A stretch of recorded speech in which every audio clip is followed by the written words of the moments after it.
Irmãos, hoje eu quero compartilhar com a igreja sobre o amor que nos transforma. O que acontece? Eu mencionei aqui no começo do culto que tem frutos que nós estamos colhendo agora, vendo agora. E essa semana, irmãos, foi uma semana muito abençoada. Por quê? Porque nós estamos presenciando irmãos se preocupando com irmãos. E isso é um sinal de uma igreja saudável. Porque quando eu deixo de se preocupar apenas comigo, e eu sei que todos nós temos responsabilidades e tantas coisas para resolver, mas quando eu tiro esse tempo para me preocupar com o meu próximo, com o meu irmão, isso é transformador. Essa semana nós presenciamos irmãos que foram na minha casa levar doações para ajudar uma outra família, irmãos que se movimentaram, irmãos que estão entendendo a importância de amar ao próximo, amar as pessoas, mesmo que elas não tenham nada para te oferecer.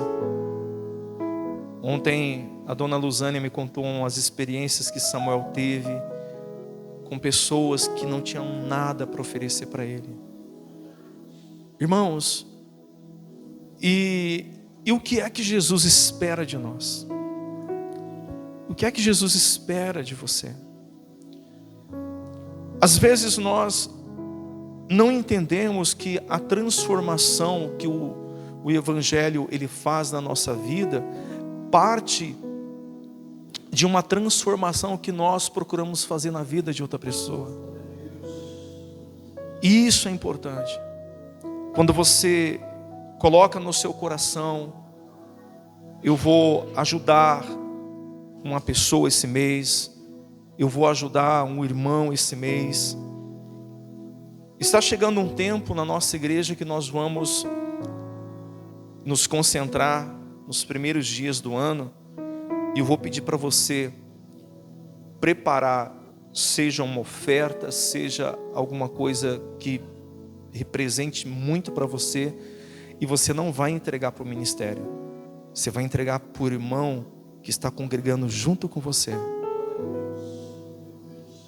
Porque isso, irmãos, é ser igreja, isso é você entender o nosso papel nessa terra, o seu papel nessa terra. E quando você ama, irmãos, quando você faz, isso transforma você. Transforma.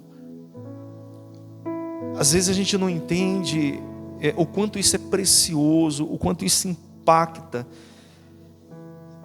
Nessa carta que foi endereçada ao povo de Corinto, olha que interessante o apóstolo Paulo dizendo: assim como também eu procuro em tudo ser agradável a todos, não buscando o meu próprio interesse.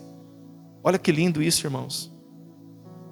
Olha que lindo isso da parte do apóstolo Paulo. Ele não procurava o seu próprio interesse.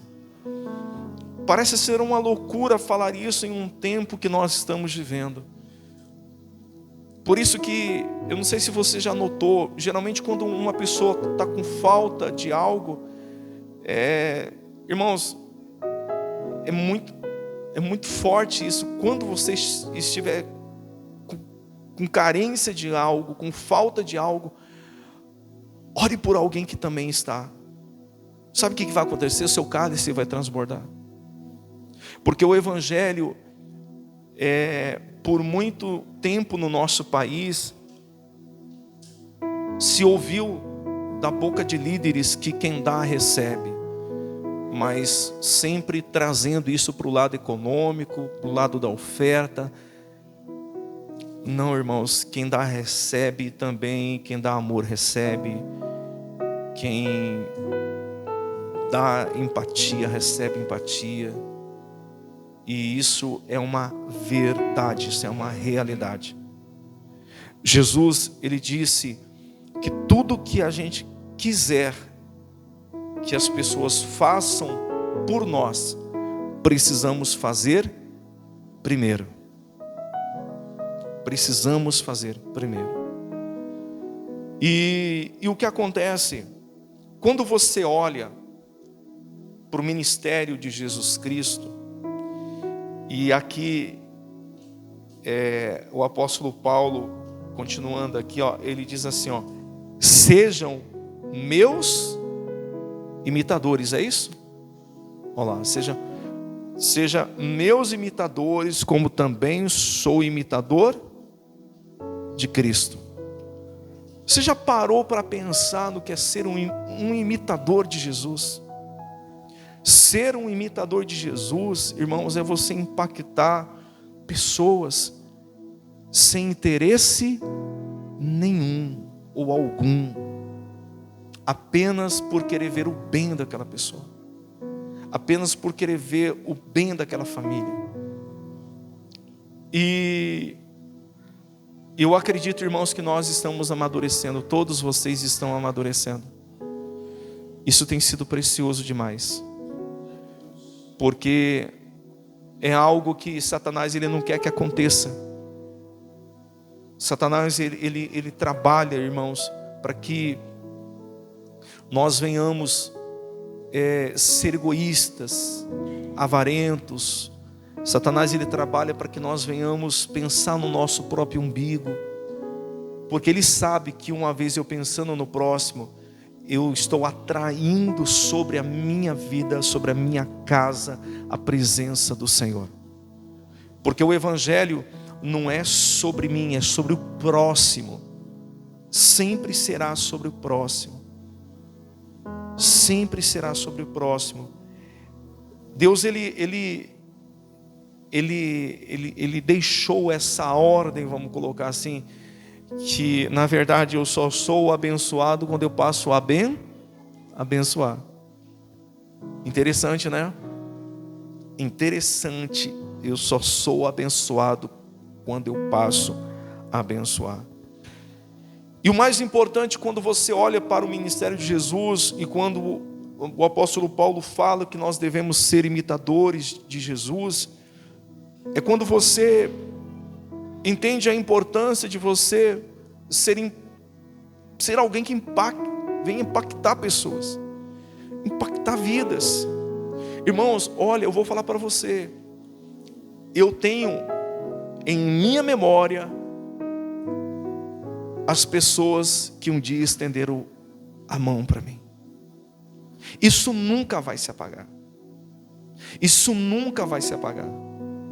E você pode ter certeza que agora, se você fizer uma busca aí, você também vai lembrar de pessoas que um dia estenderam as mãos para você. Isso, irmãos, é muito forte, porque fica marcado em nossas vidas. Quando Jesus curou o cego Bartimeu, a Bíblia diz que ele fala assim para Jesus que ele gostaria de tornar a ver. Jesus para todo um trajeto, manda os seus discípulos chamar o cego, e ele diz para Jesus que ele gostaria de tornar a ver de novo. E Jesus cura ele.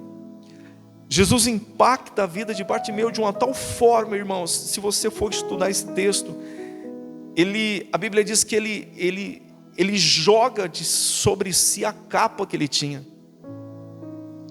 Diz a história que aquela capa era a autorização romana para ele pedir doações, pedir esmolas para ele sobreviver.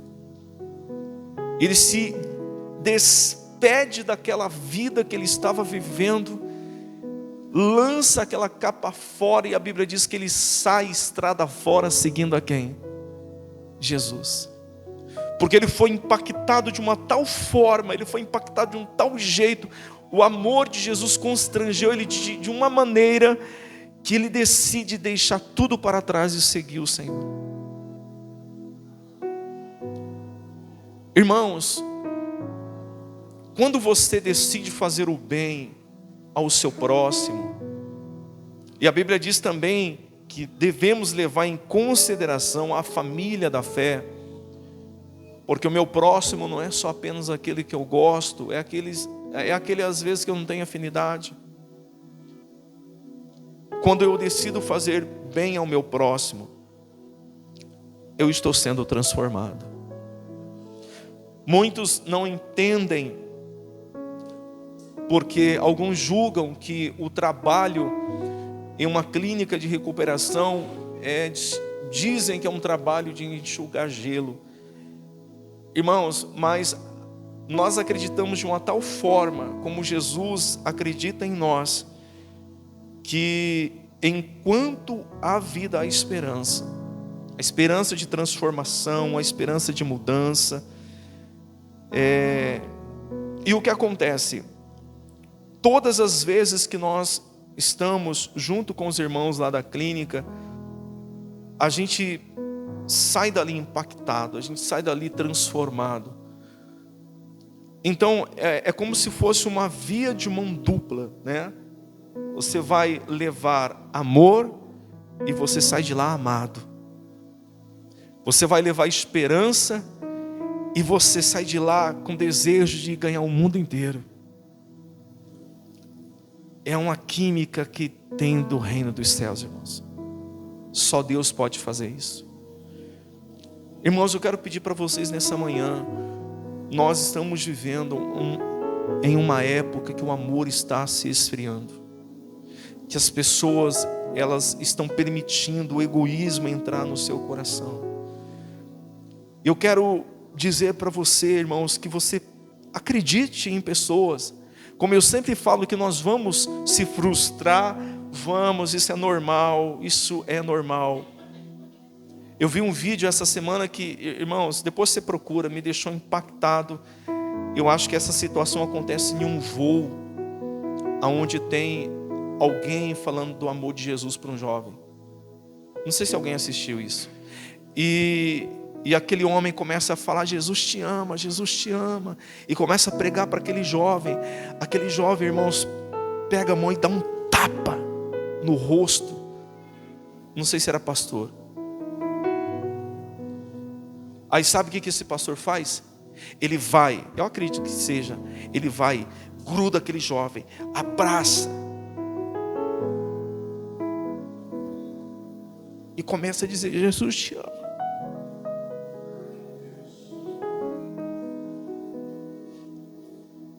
Aquele jovem, irmão, estou falando isso porque eu não sei se eu teria essa fé. Aquele jovem se desmonta, começa a chorar.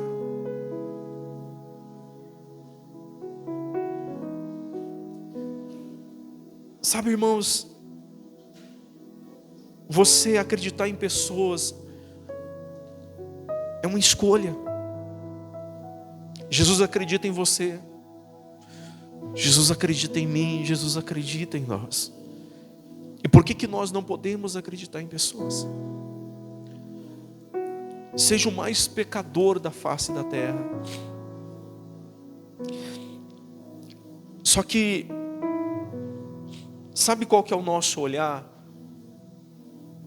Sabe qual que é muitas das vezes o nosso erro? É colocar em uma balança aquele que merece e aquele que não merece. É a gente julgar, é a gente juntar o pacote e falar assim: fez muita coisa errada, não merece. Irmãos, sinceramente, se Deus colocasse todas as nossas falhas, pecados e erros em uma balança, quem de nós merece alguma coisa? Ninguém. Só que nós temos um olhar crítico, sempre para criticar. Irmãos, isso acontece comigo também. Às vezes eu me pego no meu momento fariseu. Quem já se pegou no seu momento fariseu aqui? Faz assim. Ah, então você que não levantou a mão, você é santo. Você não fala de ninguém, você não pensa mal de ninguém, né? Jesus já pode vir buscar que está pronto. Pode levar embora. Não é, dona Antônia? Pode vir buscar que está pronto, né, Cris? Todos nós erramos e falhamos e pecamos, irmãos. E às vezes eu me pego também no momento fariseu, ela no momento fariseia dela. É fariseia. Aonde a gente julga, onde a gente fala. Aí daqui a pouco o Espírito Santo fala assim: o que você quer falar? Você também não merece nada. Imagine Paulo. Paulo teve essa experiência, né? E aí depois ele se considera, eu não lembro o texto agora de cabeça, mas ele se considera um dos piores pecadores que tem, sendo um dos melhores apóstolos de Jesus, sendo o homem que mais renunciou até o casamento, para viver intensamente para Jesus. Irmãos, eu gostaria que você abrisse a sua Bíblia, para a gente finalizar. Eu não vou me prolongar muito. Deixa eu ver aqui as minhas anotações. Abra sua Bíblia, por favor, em João, capítulo 8, versículo 1. Amor, generosidade. Pega isso no seu espírito. Amor, generosidade e empatia são qualidades de quem já foi muito perdoado, de quem já foi muito amado. A Bíblia diz assim, Jesus, no entanto, foi para o Monte das Oliveiras. De madrugada voltou novamente para o templo, e todo o povo se reuniu em volta dele. E todo o povo se reuniu em volta dele, e Jesus, assentado, os ensinava. Então os escribas e fariseus trouxeram à presença dele uma mulher surpreendida em adultério. E fazendo-a ficar em pé no meio de todos, disseram a Jesus: Mestre, esta mulher foi surpreendida em flagrante adultério. Na lei, Moisés nos ordenou que tais mulheres sejam apedrejadas. E o Senhor, o que tem a dizer? E eles diziam isto tentando para terem do que o acusar. Mas Jesus, inclinando-se, escrevia na terra com o dedo. Como eles insistiam na pergunta, Jesus se levantou e lhes disse: quem de vocês estiver sem pecado, seja o primeiro a atirar uma pedra nela. E inclinando-se novamente, continuou a escrever no chão. Mas eles, ouvindo essa resposta, foram saindo um por um, a começar pelos mais velhos até os últimos, ficando só Jesus e a mulher em pé diante dele. Levantando-se, Jesus perguntou a ela: mulher, onde estão eles? Ninguém condenou você? Ela respondeu: ninguém, Senhor. Então Jesus disse também: eu não o condeno. Vá e não peque mais. Irmãos, o que isso representa na vida daquela mulher? Tudo. Jesus livrou ela da morte naquele momento. Eu fico pensando, eu tento imaginar o coração daquela mulher. A partir daquele momento, o coração dela, o interior dela, o que Jesus fez na vida dela. Jesus impactou aquela mulher de uma tal forma, irmãos, que é impossível alguém esquecer disso. É impossível alguém não lembrar disso. quando a Bíblia diz que nós precisamos também ser imitadores de Jesus, faça esse bem. Se depender de você, ame. Se depender de você, ajude. Se depender de você, estenda a mão para levantar. Nunca avalie se alguém merece ou não merece. Nunca avalie, irmãos, se alguém merece ou não merece, porque nós não somos juízes. Somente um juiz, ele tem esse mérito, juiz dos juízes. Então, decida ser esse ou essa mulher que vai também impactar a vida de outras pessoas, com as suas atitudes, com as suas ações, com o seu coração. Porque todos aqueles que Jesus impactou, aconteceu uma reação.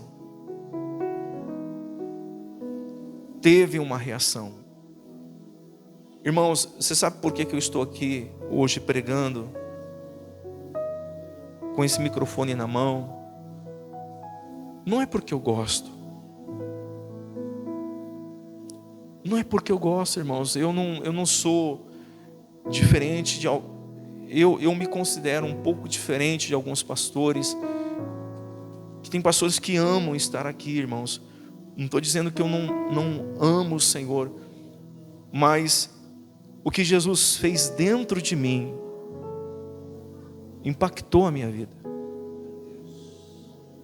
Por isso que eu sempre falo que o maior testemunho o maior testemunho de um homem, de uma mulher, não é a compra de uma casa, não é a compra de um carro, não é ter dinheiro no banco. O maior testemunho de alguém é a sua transformação pessoal. A sua transformação pessoal. Quando você olha para a vida de Paulo, o que impactou Paulo? O que fez Paulo abandonar, irmãos, até a sua própria vida sentimental? O que permitiu Paulo, irmãos, viver totalmente para o Evangelho? Foi a maneira que Jesus impactou ele. Quem está entendendo, faz assim. Então, eu acredito, irmãos, que procedendo assim nós somos imitadores de Jesus. Amém? Fecha sua Bíblia, se coloca de pé.